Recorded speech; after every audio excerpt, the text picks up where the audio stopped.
एक एक कदम फूंक फूंक कर चलना शुरू किया।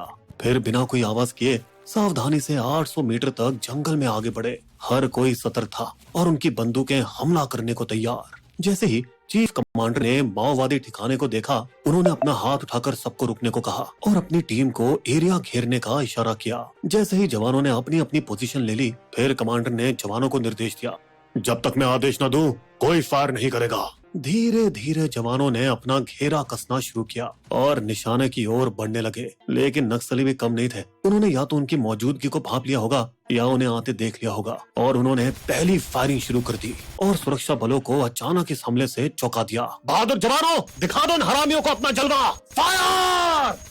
इसके साथ ही एक भयंकर लड़ाई शुरू हो गई जो घंटों तक चली। हमारे जवानों को पहली सफलता मिली और 2 नक्सलियों को ढेर किया गया, जिनका उन्हें अनुमान तब लगा जब नक्सलियों की बंदूकें शांत और गोलीबारी बंद हो गई। लेकिन टिप ऑफ में कम से कम 4 लोग छुपे बताए थे, इसलिए पूरी आशंका थी कि अंदर और भी थे। या तो वे रात होने का इंतजार कर रहे थे या घायलों की देखभाल। शाम 4 बजते ही जंगल में घना अंधेरा हो गया था, इसलिए फ्लड लाइट्स लगाई गई, जिनकी रोशनी सीधे नक्सलियों के ठिकाने पर जा रही थी ताकि कोई रात में भाग न सके। पूरी रात जवान अपनी चौकन्नी आंखों से ठिकाने पर नजर गड़ाए हुए थे। अगले दिन सूरज उगाई था कि माओवादियों की झोपड़ी से आग निकलने लगी और गोलीबारी फिर शुरू हो गई, जो कि इस बार 8 घंटे तक चली, जो दोपहर 1 बजे जाकर खत्म हुई। तब तक 3 और नक्सली मारे जा चुके थे, जिनमें 2 महिलाएं भी थी। लेकिन यहाँ दुख की बात ये रही कि DRG head constable Sannu Kumar duty के दौरान शहीद हो गए। जब हमारी विजय टीम बेस पर लौटने की तैयारी कर रही थी, तो उन्होंने पहले सुरक्षा नियमों का पालन करते हुए रोड ओपनिंग पार्टी भेजी, जिसमें 15 से 20 जवान या सीआरपीएफ के लोग होते हैं। ये खोजी कुत्तों और मेटल डिटेक्टरों के साथ पैदल ही रास्ते पर छानबीन करते हैं और ये पक्का करते हैं कि सड़क के किनारे कोई आईईडी बम या जंगल में कोई नक्सलवादी छुपा तो नहीं है। आरोपी टीम के ऑल क्लियर देने के बाद ही काफिले की पहली 8 गाड़ियां 100 मीटर की दूरी बनाए रखते हुए रवाना हुई। प्रोटोकॉल के अनुसार 15 मिनट बाद बाकी 7 गाड़ियां भी निकली। 24 घंटे की भयंकर मुठभेड़ के बाद जवान अपनी जीत से काफी खुश थे। दोपहर 2:15 बजे 8 गाड़ियों की पहली टुकड़ी अम्बेली गांव के पास कुडरी बेदरे रोड की तरफ मुड़ी, अपने प्रोटोकॉल को फॉलो करते हुए, जहां उन्हें वापसी दूसरे रास्ते से करनी थी। सुरक्षा बलों की गाड़ियां जो अनुभवी जवान चला रहे थे, उन्होंने ऊबड़ खाबड़ सड़क पर भी अपनी स्पीड को स्लो नहीं किया। लेकिन काफिले की 7वीं गाड़ी, एक प्राइवेट स्कॉर्पियो एक्सयूवी जिसे एक आम नागरिक चला रहा था, उसने गड्ढे से बचने के लिए स्पीड को धीमा कर लिया। अब आगे नक्सलियों द्वारा क्या षड्यंत्र रचा गया जिसने काफिले को हिला कर रख दिया और इससे क्या सबक मिला और बदला कैसे लिया गया, ये सब जानेंगे। पर दोस्तों, अगर आप बिस्बो में नए हैं तो सब्सक्राइब करें और बेल आइकन तो जरूर दबा ही दीजिए। हम देश के अहम मुद्दों पर ऐसी कहानियां अक्सर लाते हैं। चलिए वापस चलते हैं। तो 6 हफ्ते पहले नवंबर 2024 की रात अम्बेली गांव के पास कुडरी बेदरे सड़क के किनारे ऐसा लग रहा था कि कुछ मजदूर पाइप छिपा रहे थे। पूरी रात काम करके उन्होंने एक सुरंग बनाई, सड़क के दोनों तरफ लगे 2 पेड़ों के बीच, जैसे कोई निशानी हो। इस सुरंग की शुरुआत सड़क से 50 से 150 मीटर दूर जंगल में थी, बिल्कुल जैसे कोई लोमड़ी का बिल हो। फिर उन मजदूरों ने 40 से 70 किलो विस्फोट को एक प्लास्टिक पाइप में रखा और उसे सुरंग के अंदर दबा कर डाल दिया ताकि बम सीधा सड़क के नीचे पहुंच जाए। बम से जुड़े तार को बड़ी सावधानी से सड़क से 250 मीटर दूर जंगल तक खींचा गया। फिर अपने निशान छिपाने के लिए उन्होंने गड्ढे को मिट्टी से ढक दिया, सूखी पत्तियां और टहनियां डाल दी और सुबह होने से पहले गायब हो गए। 6 हफ्ते बाद जब 5 जनवरी के ऑपरेशन का टाइम आया, तब उस समय वहाँ घास इतनी घनी हो गई थी कि तारें पूरी तरह से छिप गई।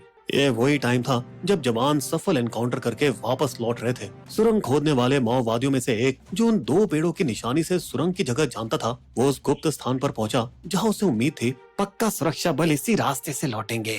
और वो हरामी काफिले को देखकर बहुत खुश हो गया। लेकिन वो खुशी निराशा में बदल गई, क्योंकि सड़क के गड्ढे पर किसी ने भी गाड़ी की स्पीड को इतना धीमा नहीं किया कि वो हरामी फ्यूज को टाइम पर जोड़ सके। पर तभी वो आम नागरिक ड्राइवर वाली गाड़ी आई, जिसने ब्रेक लगाकर स्पीड धीरे की। इससे उस हरामी नक्सली को फ्यूज जोड़ने का मौका मिल गया, जो तेजी से सड़क के नीचे आईडी की ओर गया। और धमाका, विस्फोट एकदम सटीक टाइम पर हुआ, क्योंकि स्कॉर्पियो ठीक उसके ऊपर थी और कार हवा में आसमान तक उछल गई। वो विस्फोट इतना भयंकर था कि जमीन से 8-10 फीट गहरा और 20 फीट चौड़ा गड्ढा बन गया। उस गाड़ी में 8 डीआरजी जवान, वह नागरिक ड्राइवर और एक गांव वाला सभी मारे गए। इतना चौंकाने वाला घातक हमला था ये कि एक जवान की वर्दी का टुकड़ा जमीन से 50 फीट ऊपर एक पेड़ की शाखा से लटक गया। इस दर्दनाक घटना से उच्च स्तरीय बैठकों में सवाल उठे। आखिर चूक हुई कहाँ? हम इसे क्यों नहीं पकड़ पाए? ये पहेली काफी गहरी थी, क्योंकि तीनों सुरक्षा नियमों का पालन किया गया था। आरोपी भेजी गई थी सड़क की जांच के लिए, लौटते वक्त काफिले को अलग किया गया और अलग रास्ते को भी तो अपनाया गया। और इस धमाके से सिर्फ 5 दिन पहले 1 जनवरी 2025 को मुस्तैद आरोपी जवानों ने एक ही दिन में 2 जगहों से 13 आईईडी बम भी बरामद किए थे। तो फिर इस बार ऐसा क्या हो गया? क्या ऑपरेशन के बाद आरोपी टीम थक गई थी और सड़क की पूरी जांच ठीक से नहीं कर पाई थी? जानकारों का तो ये तक मानना है कि अगर एक नई टीम भेजी गई थी जिसने सड़क के दोनों किनारों पर 50 से 150 गज तक वी आकार में जांचें की, तो वो जांचें सही से नहीं की गई थी। सुरक्षा बल के बाहर के आम नागरिक की एसयूवी का इस्तेमाल क्यों किया गया और ये काफिले का हिस्सा क्यों थी जो नक्सलियों के ठिकाने तक गई? तो उन्होंने रास्ते की जांच के लिए खोजी कुत्तों का इस्तेमाल नहीं किया। दोस्तों, हम बता दें कि इस तरह की जानकारियां कभी भी पब्लिक नहीं की जाती और यहाँ हम केवल अनुमान लगा रहे हैं। वैसे अगर यहाँ एमपीवी मल्टीपर्पज व्हीकल भी इस्तेमाल किया जाता जो 5 से 7 किलो विस्फोट झेल सकता है, तो भी कोई फायदा नहीं होता, क्योंकि यहाँ 40 से 70 किलो के बम लगाए गए थे। हाँ, पर अगर हल्की एसयूवी थोड़ी तेजी से उस गड्ढे के ऊपर से निकलती तो शायद नुकसान कम होता। ये कुछ हद तक हमारे इंटेलिजेंस की विफलता भी दिखाता है कि वे इस साजिश के बारे में कोई संकेत नहीं पकड़ पाई। ये हमारे गृह मंत्री अमित शाह के 2026 तक नक्सलवाद खत्म करने के मिशन में एक छोटी लेकिन गंभीर गलती है। वैसे हम बता दें कि 2024 में हमारे जवानों ने 217 नक्सलियों का खात्मा किया, जो कि छत्तीसगढ़ के इतिहास में एक साल में सबसे बड़ा आंकड़ा है। यहाँ तक कि 20 जनवरी 2025 को खतरनाक माओवादी जयरामा रेड्डी उर्फ चलपति, जिस पर 1 करोड़ का इनाम था, उसे भी ढेर कर दिया गया। यही नहीं, 11 फरवरी को हमारे जवानों ने इंद्रावती नेशनल पार्क में 31 नक्सलियों को मार गिराया, जो कि सालों से नक्सलियों का सुरक्षित ठिकाना बना हुआ था। हमारे जवान एक बेहद ही मुश्किल युद्ध लड़ रहे हैं, लेकिन चाहे वो कितने भी थके हों, सुरक्षा नियमों का पालन सख्ती से किया जाना चाहिए, क्योंकि एक छोटी सी गलती हमारे वीर जवानों की जान की वजह बन सकती है।